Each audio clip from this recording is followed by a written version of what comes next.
Hi అండి. Sai vlogs. ఈరోజు పల్లీలతో చిక్కీ చేస్తున్నాను. ఇలా క్రిస్పీగా రావాలి అంటే కరెక్ట్ కొలతలతో చేసుకోండి. చాలా బాగొస్తాయి. సేమ్ షాప్‌లో లాగే ఉంటాయి ఇవి. ఈ చిక్కీలు నేను చెప్పే విధంగా ట్రై చేయండి ఒకసారి. ఫస్ట్ ఒక కడాయి పెట్టేసుకొని 4 గ్లాసులు పల్లీలు వేసుకోవాలి. తూకంలో అయితే కిలోకు కొంచెం తక్కువ ఉంటాయి. 4 గ్లాసులు పల్లీలు వేసుకున్న తర్వాత ఇలా కలుపుకుంటూ వేపుకోవాలి. మంట సిమ్‌లో మీడియం ఫ్లేమ్‌లో పెట్టుకొని వేపుకుంటూ ఉండాలి. హైలో పెడితే మాడిపోతాయి. లోపల పప్పు వేగదు. మీడియం ఫ్లేమ్‌లోకి, సిమ్‌లోకి అడ్జస్ట్ చేసుకుంటూ వేపుకోవాలి.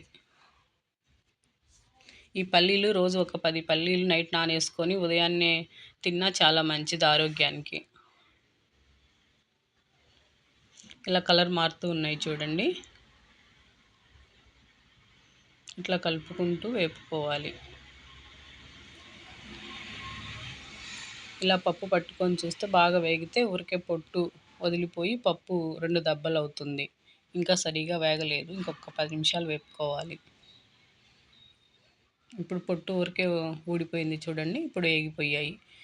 ఇవి పక్కన పెట్టేసుకొని చల్లార్చుకోవాలి. 20 నిమిషాలు పట్టింది నాకు ఇవి వేపుకోవడానికి. ఇవన్నీ చల్లారిన తర్వాత ఒక గిన్నె, అడుగు ఫ్లాట్‌గా ఉన్న గిన్నె తీసుకొని ఆ పల్లీల పైన ఇలా అంటూ ఉండాలి. పొట్టంతా ఊడిపోయి పల్లి 2 దబ్బలవుతుంది.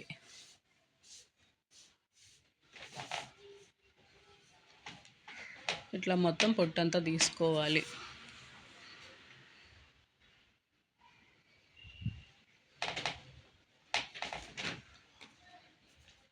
ఇప్పుడు పల్లీలు కూడా 2 దబ్బలైపోయాయి చూడండి. ఇట్లా మొత్తం అలానే వేసేసుకొని ఇప్పుడు ఇవన్నీ మనము చెరుక్కోవాలి.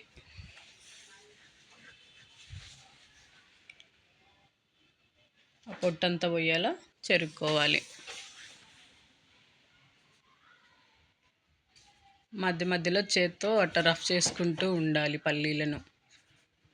అక్కడ ఏమైనా మిగిలిపోయిన పొట్టు, పల్లీలు ఏమన్నా పగలకుండా ఉంటాయి కదా, అట్లాంటివి మనం చేత్తో నలిపేసుకోవాలి.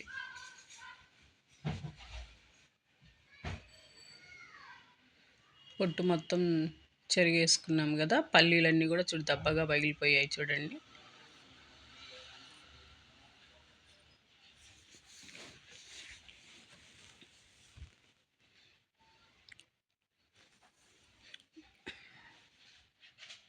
ఇప్పుడు ఒక ప్లేటుకు కాస్త నెయ్యి వేసి మొత్తం ప్లేట్ అంతా పూసేసుకోవాలి.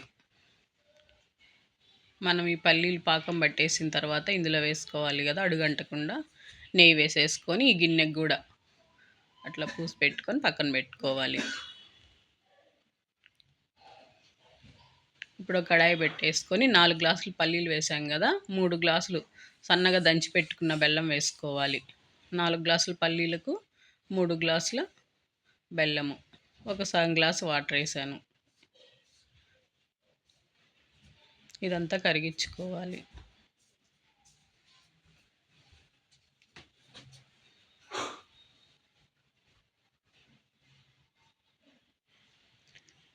మంట సిమ్లో పెట్టుకొని ఇట్లా బెల్లాన్ని మొత్తం కరిగించుకోవాలి. ఏమైనా డస్ట్ ఉంటుంది అనుకుంటే దీన్ని ఫిల్టర్ చేసుకోవచ్చు. ఈ బెల్లం నీట్గానే ఉంది, నేనేం ఫిల్టర్ చేయట్లేదు.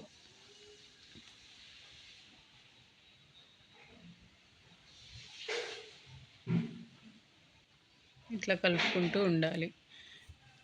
పల్లీలు, బెల్లము ఆరోగ్యానికి చాలా మంచిది. పిల్లలకు కూడా మంచి బలము. అప్పుడప్పుడు ఇలా చేసి పెడుతూ ఉంటే పిల్లలకు కూడా మంచిగా ఉంటుంది.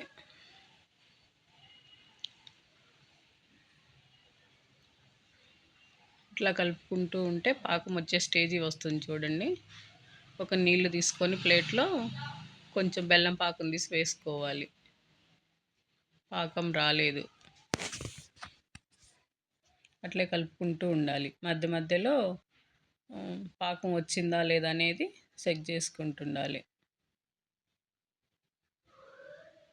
ఇంకోసారి ఈ నీళ్ళల్లోనే పాకం వేసుకోవాలి. ఇంకా గట్టి పాకం రాలేదు. ఇవి క్రిస్పీగా రావాలంటే పాకం గట్టిగా ఉండాలి.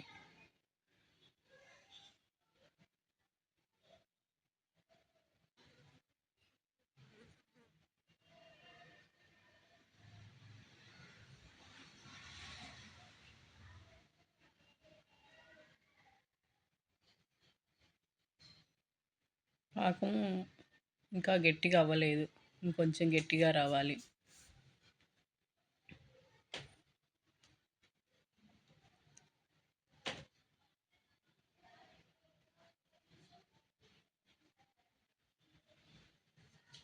ఈ పాకాన్ని ఇంకొకసారి అట్లా బాగా కలిపేసుకొని ఇప్పుడు మళ్ళీ వాటర్‌లో ఏసి చూసుకోవాలి.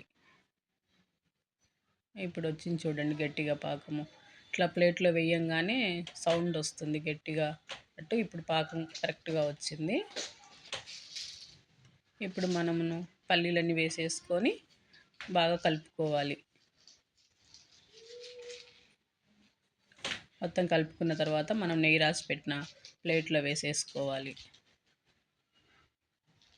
గిన్నెతో మొత్తం స్ప్రెడ్ చేసుకోవాలి ప్లేట్ మొత్తం. ఒక గంట పూర్తిగా చల్లారిపోయిన తర్వాత తీస్తే చూడండి ఇలా వచ్చింది. మనకు నచ్చిన షేప్‌లో కట్ చేసుకోవాలి.